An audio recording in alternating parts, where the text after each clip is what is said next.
Hello everyone, good morning, welcome to knowledge account. তোমাদের WB food SI এর যে GK revision class চলছিল, আজকে তার 10 নম্বর ক্লাস। এবং আজকেও তোমাদের ভারতের ইতিহাসের স্বাধীনতা সংগ্রামের জায়গাটা থেকে আমি বেশ কিছু কোয়েশ্চেন্স তোমাদেরকে বলবো, যেগুলো তোমাদের অবশ্যই দেখে যাওয়া উচিত। ঠিক আছে, পিএসসি যে ধরনের প্রশ্ন তোমাদেরকে জিজ্ঞাসা করছে। ডাব্লিউবি ফুড এসআই এর ফুল লেন্থ টেস্ট যারা যারা এখনও দাওনি তারা অ্যাপে গিয়ে টেস্ট সিরিজ থেকে দিয়ে দাও। অ্যাপের লিঙ্ক ডেসক্রিপশন বক্সে আছে। এখানে 20টা ফুল লেন্থ টেস্ট রয়েছে উইথ সলিউশন। আর পরিবর্তন তোমাদের আজকে থেকে ফুল প্লেস ক্লাস স্টার্ট হচ্ছে। 12 PM রয়েছে ফার্স্ট ক্লাস। তোমরা চাইলে এটা অ্যাটেন্ড করতে পারো। আজকে ইন্ডিয়ান হিস্ট্রির ক্লাস তোমাদের স্টার্ট হবে। আগের দিন ইন্ট্রোডাকশন ক্লাস হয়ে গেছে এবং তোমরা এই কুপন কোডটা ইউজ করে এটা এখনও 880-তে আজকে তোমরা এটাতে জয়েন করে নিতে পারো। এখানে তোমাদের চ্যাপ্টার ওয়াইজ টেস্ট সিরিজ রয়েছে, প্রত্যেকটা সাবজেক্টের চ্যাপ্টার ওয়াইজ ক্লাস রয়েছে এবং ক্লাসের শেষে এমসিকিউজ রয়েছে।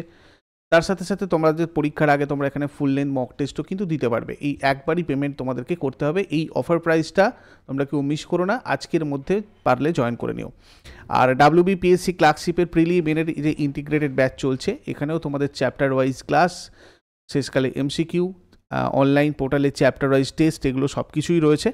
এবং মেনের কনভেনশনাল রাইটিং প্র্যাকটিসও তোমাদের এখানে চলবে প্রিলিমসের পর। তো এটার ভ্যালিডিটিও মেন পরীক্ষা পর্যন্ত থাকবে। এই অফারটা তোমাদের খুব লিমিটেড টাইম পর্যন্ত আর রয়েছে, কেননা এটা অনেক দিন ধরেই তোমাদের চলছে। আমি বলছি এটা এক্সটেন্ড করা হয়েছে, চাইলে এটাতে জয়েন করে নাও তাড়াতাড়ি। আর যে কোনো ভিডিওর দেখো টাইটেলে তোমরা যদি ক্লিক করে নাও তাহলে ডেসক্রিপশন বক্স পেয়ে যাবে এবং ওখান থেকে গেলে তোমাদের কাছে দেখবে লিঙ্ক চলে আসছে। এই লিঙ্কগুলো হচ্ছে তোমাদের এই ব্যাচগুলোর লিঙ্ক রয়েছে। এখন এখানে পরিবর্তন ব্যাচ, তারপর ক্লার্কশিপ প্রিলির ব্যাচ, ঠিক আছে, জেনারেল স্টাডিজ ফাউন্ডেশন রয়েছে, সব কিছু এখান থেকে তোমরা গিয়ে দেখে চেক করে জয়েন করে নাও। তারপরে অ্যাপে এসে তোমরা ক্লাস করতে পারবে।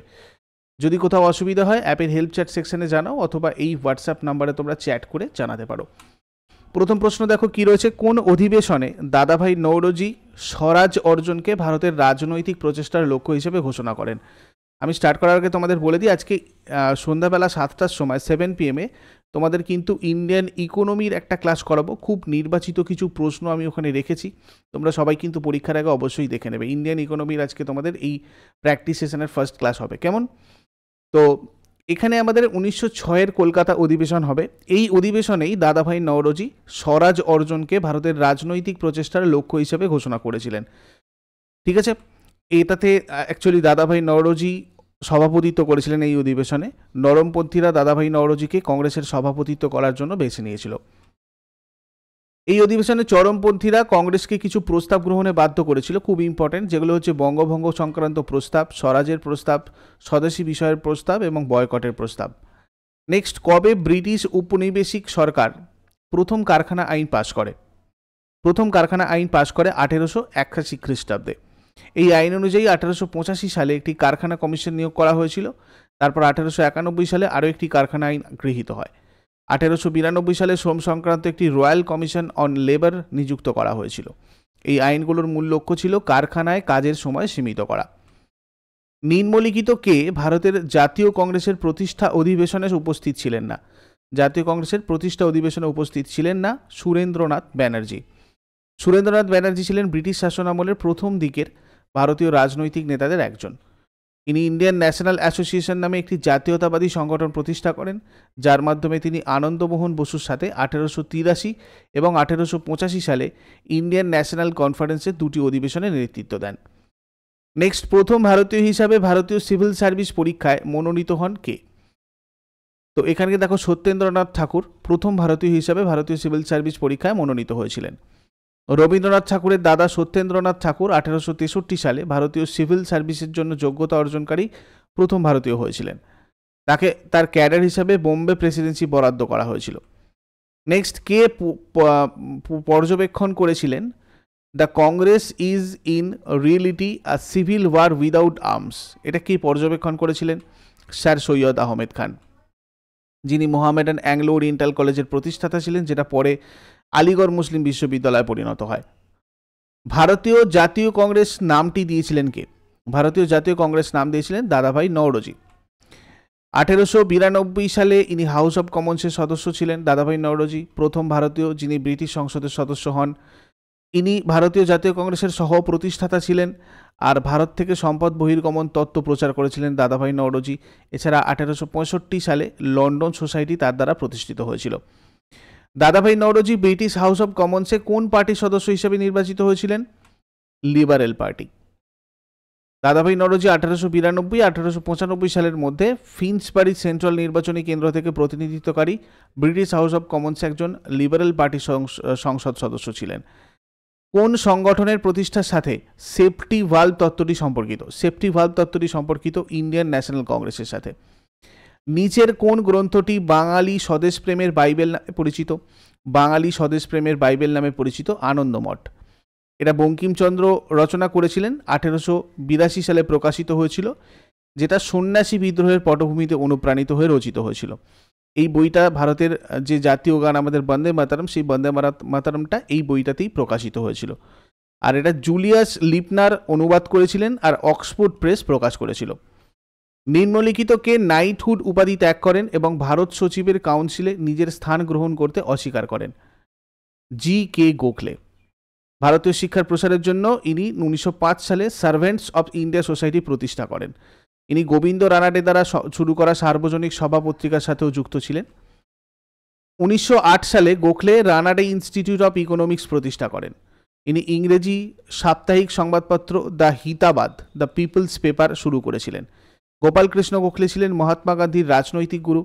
1907 সালের সুরাট ভাঙনের পর ইনি নরমপন্থীদের নেতা ছিলেন। নিম্নলিখিত কোন বইটি ভারতের জাতীয় আন্দোলন উদ্ভবের সাথে সম্পর্কিত ছিল? আনন্দমঠ। এটা ভারতের জাতীয় আন্দোলন উদ্ভবের সাথে সম্পর্কিত ছিল। এটা 1882 সালে প্রকাশিত হয়। তারপরে দেখো, কবে Indian association for the cultivation of science প্রতিষ্ঠিত হয়েছিল? 1876 খ্রিস্টাব্দে।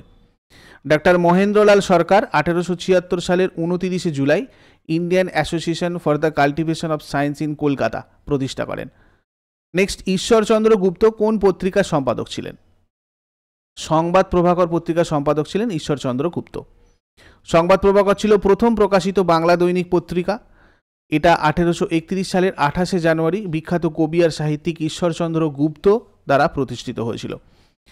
1831 সালে একটি সাপ্তাহিক সংবাদপত্র হিসাবে শুরু হয়েছিল এবং 1839 সালে 8 বছরের পরে এটা দৈনিক সংবাদপত্রে পরিণত হয়েছিল। কে দেশবাসীকে বলেছিলেন সকল ভারতবাসী আমার ভাই? সকল ভারতবাসী আমার ভাই বলেছিলেন স্বামী বিবেকানন্দ। ভারতের জাতীয় কংগ্রেসের প্রথম ব্রিটিশ সভাপতি কে ছিলেন? প্রথম ব্রিটিশ সভাপতি ছিলেন জর্জ ইউল। আইএনসি এর প্রথম ইংরেজ সভাপতি কে ছিলেন? জর্জ ইউল, যার সভাপতিত্বে 1888 সালের এলাহাবাদ অধিবেশন অনুষ্ঠিত হয়েছিল। ভারতের জাতীয় কংগ্রেসের অধিবেশন 1 বছরের ব্যবধানে অনুষ্ঠিত হতো। ভারতের জাতীয় কংগ্রেস কেবলমাত্র ভারতের শিক্ষিত অভিজাতদের নিয়ে গঠিত একটা সংস্থা হিসেবে শুরু হয়েছিল, তবে পরে সেটা লালা লাজপত রায়, তিলক, গান্ধী, নেহেরু, বসু ইত্যাদির মতো বিশিষ্ট নেতাদের সদস্য হিসেবে সাধারণ মানুষের দলে পরিণত হয়েছিল। 19 শতকের শেষের দিকে এবং বিশেষ করে 1920 পর কংগ্রেস মহাত্মা গান্ধীর নেতৃত্বে ভারতের স্বাধীনতা আন্দোলনের প্রধান সংগঠন হয়ে উঠেছিল। আত্মীয় সভার প্রতিষ্ঠাতা কে ছিলেন? আত্মীয় সভার প্রতিষ্ঠাতা ছিলেন রাজা রামমোহন রায়। 1815 সালে রাজা রামমোহন রায় আত্মীয় সভা প্রতিষ্ঠা করেন, যেটা বাংলায় সামাজিক ধর্মীয় সংস্কারের অগ্রদূত। এর সদস্যরা দার্শনিক বিষয়ের উপর বিতর্ক আর আলোচনা সভা পরিচালনা করতেন এবং সামাজিক সংস্কারের প্রচার করতেন।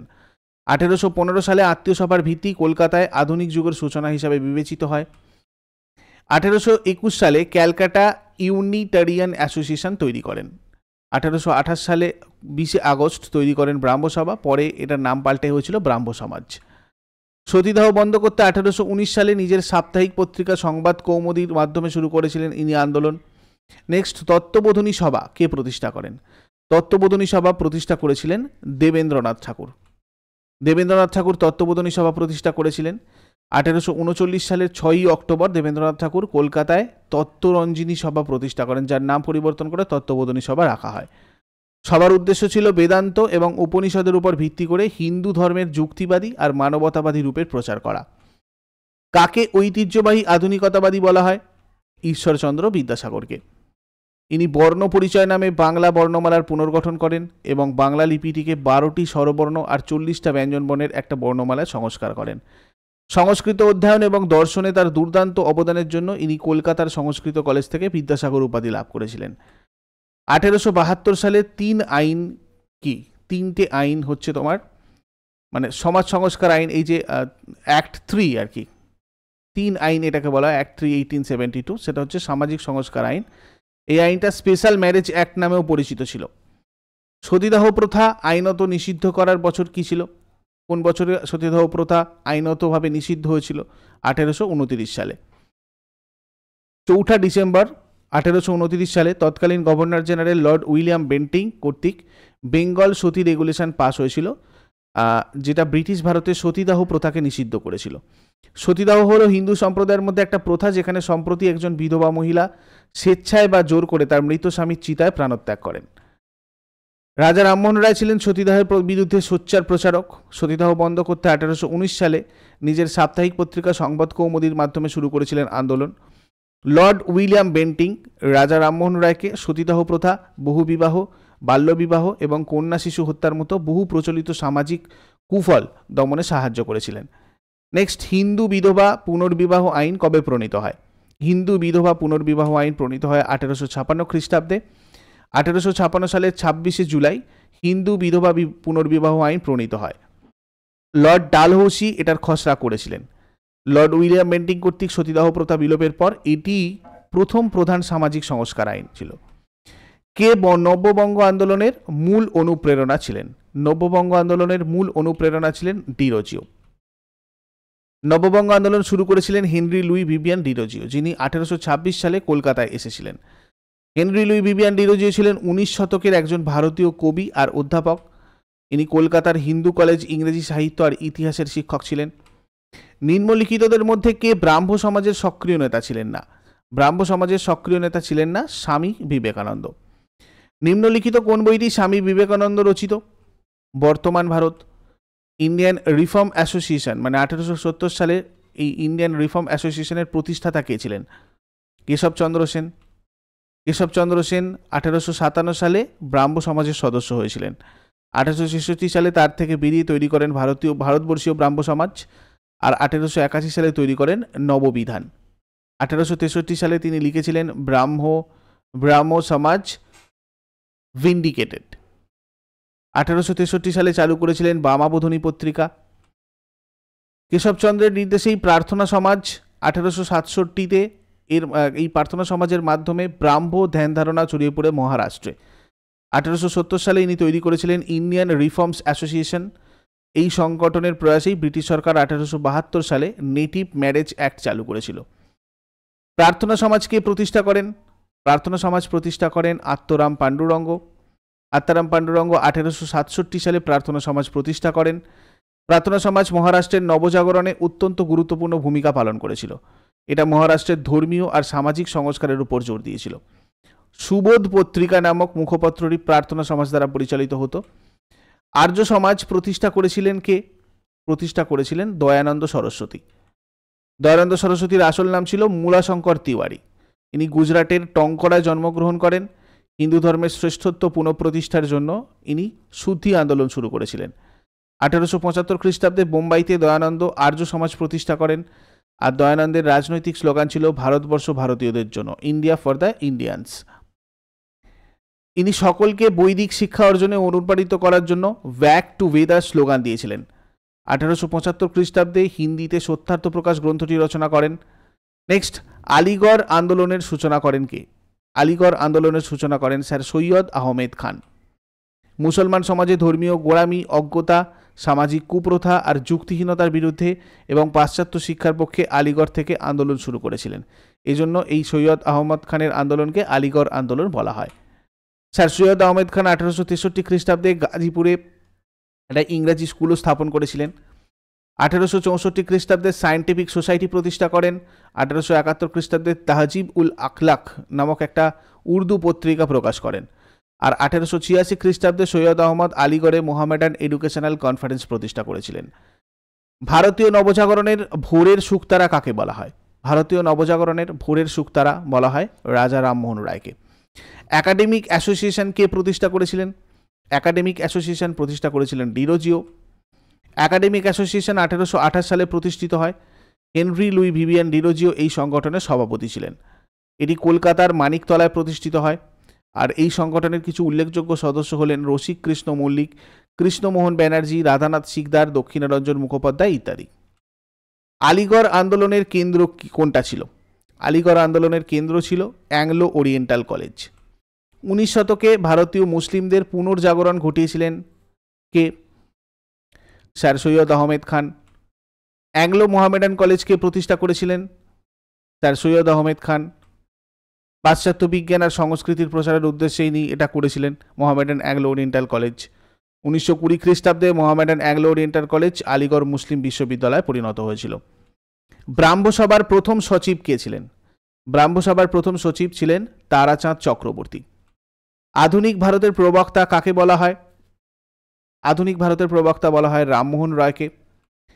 কে জাতীয় গৌরব সম্পাদনী সভা প্রতিষ্ঠা করেন?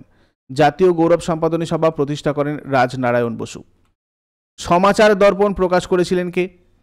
সমাচার দর্পণ J.C. মার্সম্যান। শ্রীরামপুরের মিশনারি জন ক্লার্ক মার্সম্যান 1818 সালে বাংলা পত্রিকা সমাচার দর্পণ শুরু করেন। এটা ছিল ভারতীয় ভাষায় প্রথম সংবাদপত্র, আর এটা গভর্নর জেনারেল লর্ড হেস্টিংসের আমলে চালু হয়েছিল। দ্বিজাতি তত্ত্বের জনক কে? দ্বিজাতি তত্ত্বের জনক হচ্ছেন স্যার সৈয়দ আহমেদ খান। ভারতীয় মহিলা বিশ্ববিদ্যালয় স্থাপন করেন কে? ধন্দ কেশব কার্বে। 1916 সালে মহর্ষি ধন্দ কেশব কার্বে মহারাষ্ট্রে ভারতীয় মহিলা বিশ্ববিদ্যালয় প্রতিষ্ঠা করেন। 1920 সালে বিশ্ববিদ্যালয়টার নাম পরিবর্তন করা হয় শ্রীমতী নাথিবাই দামোদর ঠাকারসি মহিলা বিশ্ববিদ্যালয়। পথের দাবি কার রচনা? পথের দাবি লিখেছিলেন শরৎচন্দ্র চট্টোপাধ্যায়। নিম্নলিখিত কোন জোড়াটি সঠিক? এর মধ্যে রাওলাট আইন, Lord Chelmsford. Swami Vivekananda Ramakrishna mission প্রতিষ্ঠা করেছিলেন কত খ্রিস্টাব্দে? 1897 খ্রিস্টাব্দে। ইনি 1897 সালের 1 মে রামকৃষ্ণের প্রধান শিষ্য স্বামী বিবেকানন্দ রামকৃষ্ণ মিশন প্রতিষ্ঠা করেছিলেন। তত্ত্ববোধিনী পত্রিকা প্রকাশ বা প্রবর্তন করেন কে? দেবেন্দ্রনাথ ঠাকুর। এটা তত্ত্ববোধিনী সভার একটা অঙ্গ ছিল। ব্রাহ্ম ধর্মের প্রচার আর তত্ত্ববোধিনী সভার সদস্যদের মধ্যে নিয়মিত যোগাযোগ চালু করার জন্য এটা প্রথম 1843 সালের 16 আগস্ট কলকাতা থেকে প্রকাশিত হয়েছিল। অক্ষয় কুমার দত্ত এটার প্রথম সম্পাদক ছিলেন এবং দেবেন্দ্রনাথ ঠাকুর এর সার্বিক তত্ত্বাবধানের দায়িত্ব পান। শিকাগো ধর্ম সম্মেলন অনুষ্ঠিত হয় কত সালে? 1893 সালে। 1893 সালে শিকাগো লেক মিশিগানের তীরে ওয়ার্ল্ডস পার্লামেন্ট অব রিলিজিয়াস অনুষ্ঠিত হয়েছিল। স্বামী বিবেকানন্দ তার বক্তৃতা শুরু করেন আমেরিকার ভাই ও বোনেরা বলে। এটা সমবেত 5000 জন প্রতিনিধিকে মন্ত্রমুগ্ধ করেছিল। এই ভাষণটা আজও আমেরিকাতে হিন্দু ধর্মের পরিচয় দেয়। কাকে 19বিংশ শতকের নবজাগরণের অগ্রদূত বলা হয়? রামমোহন রায়কে বলা হয় 19বিংশ শতকের নবজাগরণের অগ্রদূত। কে ব্রতচারী আন্দোলন গড়ে তুলেছিলেন? ব্রতচারী আন্দোলন গড়ে তুলেছিলেন গুরু সদয় দত্ত। ব্রতচারী আন্দোলন ছিল 1932 সালে গুরু সদয় দত্ত কর্তৃক সূচিত চালু করা একটা আধ্যাত্মিক আন্দোলন। নেক্সট, সত্যশোধক সমাজ কে প্রতিষ্ঠা করেন? সত্যশোধক সমাজ প্রতিষ্ঠা করেছিলেন জ্যোতিবা ফুলে। জ্যোতিবা ফুলে 1873 সালের 24শে সেপ্টেম্বর মহারাষ্ট্রের পুনেতে সত্যশোধক সমাজের প্রতিষ্ঠা করেন। সত্যশোধক সমাজ একটা সামাজিক সংস্কার সমিতি ছিল। গোলামগিরি গ্রন্থের লেখককে? গোলামগিরি গ্রন্থের লেখক জ্যোতিবা ফুলে। বেদের যুগে ফিরে যাও এই স্লোগান কে দিয়েছিলেন? স্বামী দয়ানন্দ সরস্বতী। কোন সমাজ সংস্কারক পেরিয়ার নামে পরিচিত? ইভি রামাস্বামী নাইকার। তো এগুলো তোমাদের ছিল আজকের 50টা এমসিকিউস। তার সাথে সাথে অনেক কিছু আমি আলোচনা করেছি যেগুলো তোমাদের জন্য পিএসসি স্পেসিফিক কোয়েশ্চেন্স। ভালো করে দেখে যাবে। তোমাদের এই উইকে আরও আমি এখান থেকে কোয়েশ্চেন্স দেবো প্রত্যেক দিন 10টার সময়, খেয়াল রাখবে। এরপর আজকে তোমাদের 12টার সময় রয়েছে আর একটা জিকের ক্লাস শুভেন্দু স্যারের মিক্সড, এবং 7টার সময় তোমাদের আজকে ইকোনমির ক্লাস হবে। কেমন? চলো নেক্সট ক্লাসে সবার সাথে কথা হচ্ছে। আমাদের কাছে কোনো পেইড কোর্সে জয়েন করতে চাইলে বা ইবুক বা টেস্ট সিরিজ রিলেটেড কোনো কোয়ারিজ থাকলে এই নাম্বারে তোমরা হোয়াটসঅ্যাপ অথবা কল করে নিও।